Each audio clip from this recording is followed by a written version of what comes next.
Harta yang paling berharga adalah keluarga. Istana yang paling mewah adalah keluarga. Puisi yang paling bermakna adalah keluarga. Mutiara tiada tara adalah keluarga.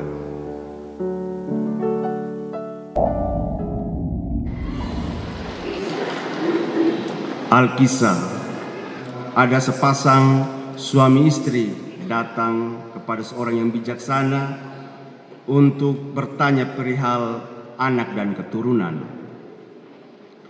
Lalu dengan tenang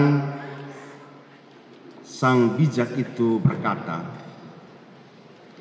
"Anakmu bukanlah milikmu. Mereka adalah putra-putri sang hidup yang rindu pada dirinya sendiri. Lewat mereka, engkau mampu memberi mereka kasih sayang. Engkau melahirkan mereka, tetapi bukan dari kamu. Mereka ada padamu, tetapi bukan milikmu. Karena itu, berikanlah mereka kasih sayang, tetapi jangan sodorkanlah pikiranmu, sebab pada mereka ada alam pikirannya tersendiri. Sebagai orang tua, patutlah kau berikan rumah untuk raganya, tetapi tidak untuk jiwanya. Sebab jiwa mereka adalah penghuni rumah masa depan yang tidak mungkin dapat kau kunjungi sekalipun dalam impian." Para suster, bapak mama, saudara-saudari yang terkasih dalam Kristus, hari ini kita merayakan pesta keluarga kudus Yesus, Maria, dan Yosef.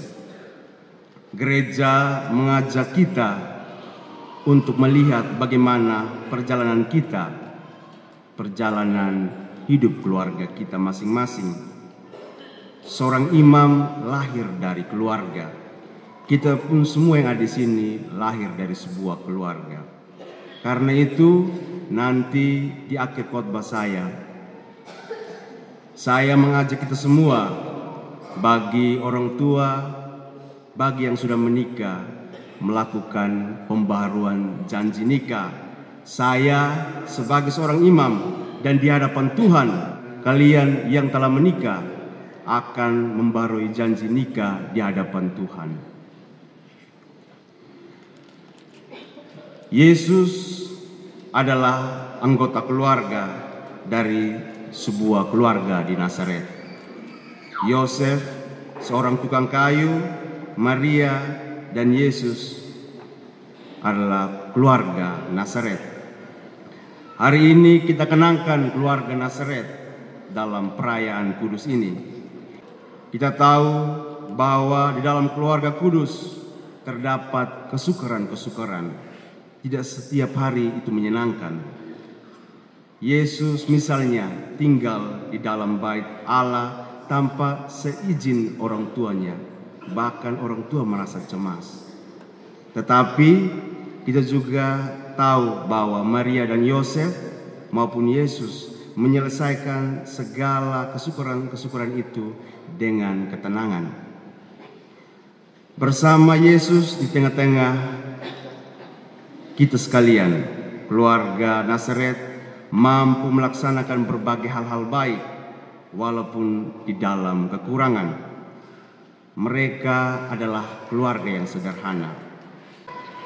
Para suster, bapak mama, saudara-saudari yang terkasih dalam Kristus, saya masih mengingat jelas ada sebuah film berjudul Keluarga Cemara. Film Indonesia yang kemudian menginspirasi saya. Syairnya begitu menarik. Kurang lebih saya akan memutarnya syair ini. Dan saya mengharapkan kalian semua menikmati dan coba untuk mengambil makna dari syair lagu ini.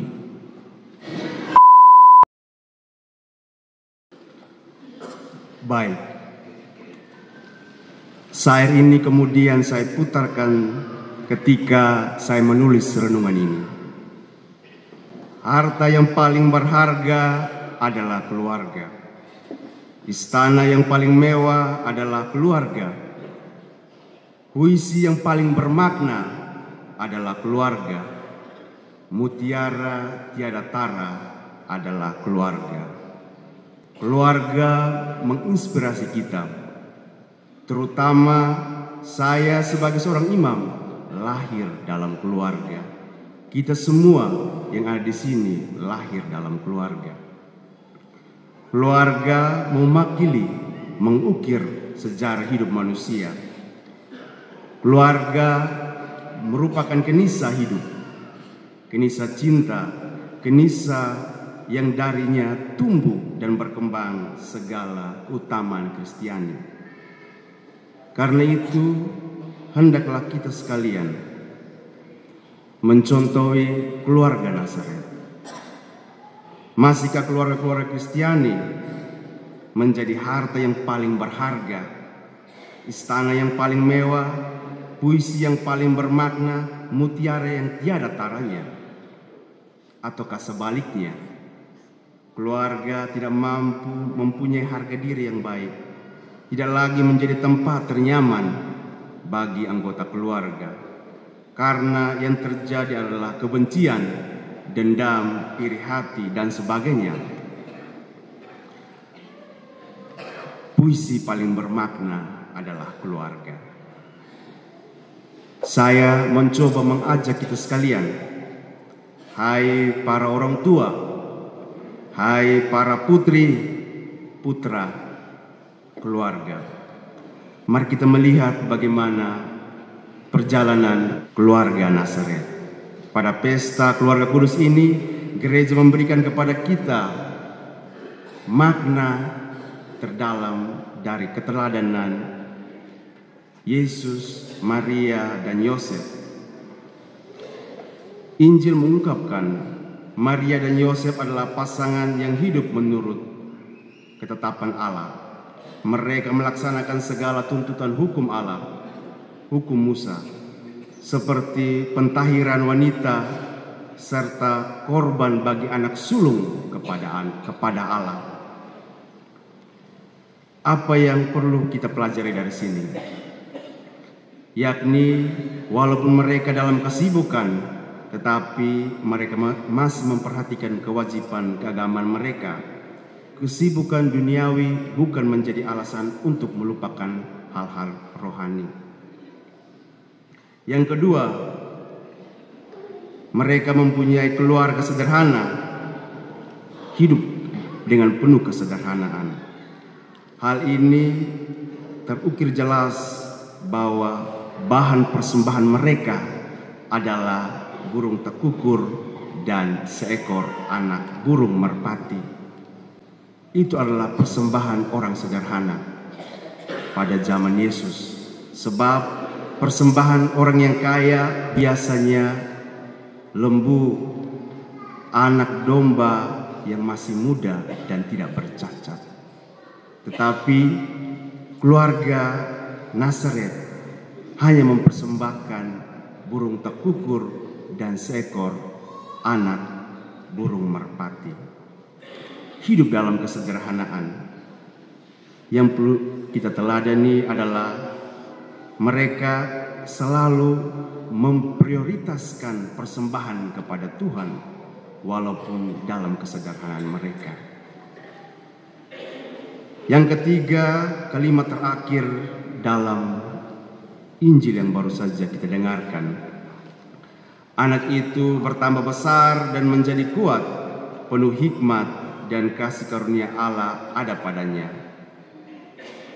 Kita melihat bahwa Maria dan Yosef berhasil menciptakan keluarga yang harmonis. Mereka menciptakan suasana di dalamnya, keharmonisan. Yesus bisa bertumbuh dengan baik, menjadi matang dan kuat karena hidup dalam keluarga. Mari kita melihat keluarga kita masing-masing. Sudah sejauh mana kita membawa keluarga kita? Bagaimana hidup kita bersama suami, hidup bersama istri, bersama anak-anak? Ingatlah, pertumbuhan dan perkembangan tanaman tergantung dari kita yang merawatnya. Jika kita menaburkan benih di bawah pohon jeruk, mungkin benih itu sulit untuk bertumbuh, sebab benih itu akan terhalang oleh akar-akar jeruk. Karena itu, taburlah benihmu pada tanah yang subur, sebab pada tanah yang subur, benih itu akan tumbuh secara maksimal, sama seperti keluarga Nazaret. Yesus bertumbuh dan menjadi kuat dan dipenuhi oleh hikmat Tuhan. Mari kita mencontohi dengan cara mendengarkan sabda Allah, menempatkan Kristus sebagai sumber inspirasi, mempunyai kepribadian kepada yang kekurangan, memperhatikan satu sama lain, sikap peduli terhadap keluarga dan orang-orang di sekitar kita. Inilah situasi-situasi kita sekarang. Kadang-kadang kita mengalami kegembiraan dan harapan, tetapi juga ada kecemasan dan duka.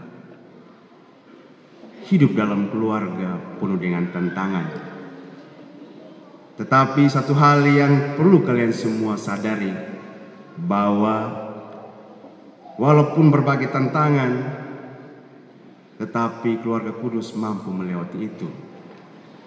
Banyak keluarga-keluarga kita menjadi broken oleh karena persoalan-persoalan yang mereka tidak mampu untuk selesaikan. Banyak keluarga-keluarga sekarang yang kemudian menjadi broken hanya karena persoalan dengan bapak mantu, mama mantu. Baru-baru kemarin itu ada seorang yang datang mengamuk-mengamuk saya. Bagaimana dia mengamuk tentang saya pisah dengan saya punya istri, lalu mengamuk ke saya. Saya tanya, kenapa istri jalan? Coba Romo tanya pada istrinya. Woi, saya juga takut. Masa dia hidup bersama istrinya, kenapa istri jalan dia tidak tahu. Itu menunjukkan kepada kita bahwa kurangnya komunikasi. Bangunlah komitmen secara baik. Komitmen untuk dirimu sendiri dan untuk Tuhan, bahwa engkau bisa mempertahankan keluargamu. Mari kita mencontohi keluarga Nazaret. Keteladanan mereka menjadikan kita orang-orang yang mampu keluar dari segala persoalan. Di akhir khotbah ini, saya sebagai seorang imam mau mengajak Bapak Mama, mereka yang sudah menikah, kita berdiri, kita memperbarui janji suci nikah kita. Bagi yang sudah menikah, yang masih jomblo, tetap duduk ya. Mari kalian semua memperbarui janji suci kalian semua.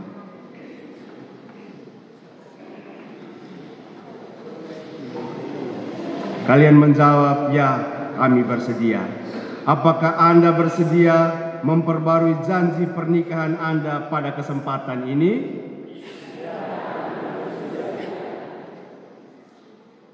Kepada mempelai pria yang menjawab. Apakah Anda ingin memperbarui komitmen total Anda kepada mempelai wanita dengan menerimanya dengan cara yang sama dan dengan bantuan Roh Kudus berjanji bersedia di saat-saat yang baik dan buruk, dan dengan demikian mengasihi dan menghormati serta melakukan kehendak Kristus selama hidup Anda? Bagi mempelai wanita, apakah Anda ingin memperbarui penyerahan diri Anda secara total kepada suami dengan menerimanya dalam cara yang sama dan dengan bantuan Roh Kudus berjanji setia kepada mereka di saat-saat baik maupun yang buruk, dan dengan demikian mengasihi dan menghormati mereka sebagai pasanganmu. Semoga Allah yang mempersatukan pasangan pertama Firdaus meneguhkan dan memberkati persetujuan ini dalam nama Kristus, sehingga apa yang telah dipersatukan Allah tidak boleh diceraikan oleh manusia di hadapan Allah yang Maha Kuasa. Dan saya sebagai pejabat gereja, hendaklah kalian, Bapak Mama, memperbarui janji nikah ini di hadapan imam dan Tuhan dan umat Allah.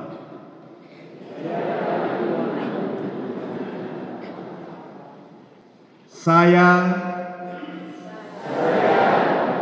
sebutkanlah namamu dalam hati. Memperbarui janji nikah saya dengan istri saya dan suami saya.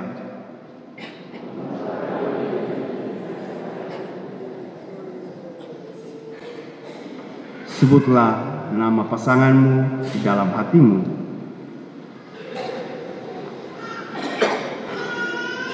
Saya berjanji setia dalam untung dan malang.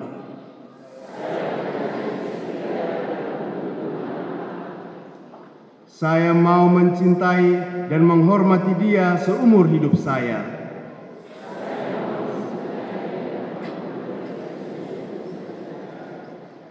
Demikian janji saya demi Allah dan demi Injil suci ini.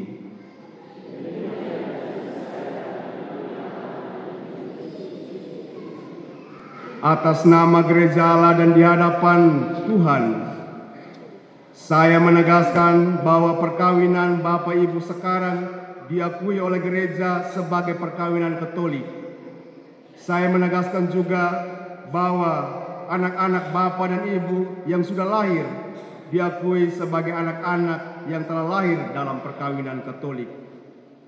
Semoga sakramen ini menjadi kekuatan dan kebahagiaan bagi Bapak dan Ibu yang dipersatukan Allah, janganlah diceraikan manusia. Silakan duduk. Semoga dengan pembaruan janji nikah kudus ini, kalian semua mengingat bagaimana keluarga kudus Nazaret mengingat janji kudus kalian di depan altar Tuhan dan di depan Tuhan. Semoga yang kalian ucapkan itu tidak pernah kalian dustai. Semoga kita para putra dan putri keluarga selalu senantiasa mendoakan keluarga agar dalam perjalanan hidup kita menjadi orang-orang yang kuat, bertumbuh menjadi dewasa, sebab hanya melalui keluarga adalah pertama dan utama untuk dapat kita mengenal Kristus. Amin.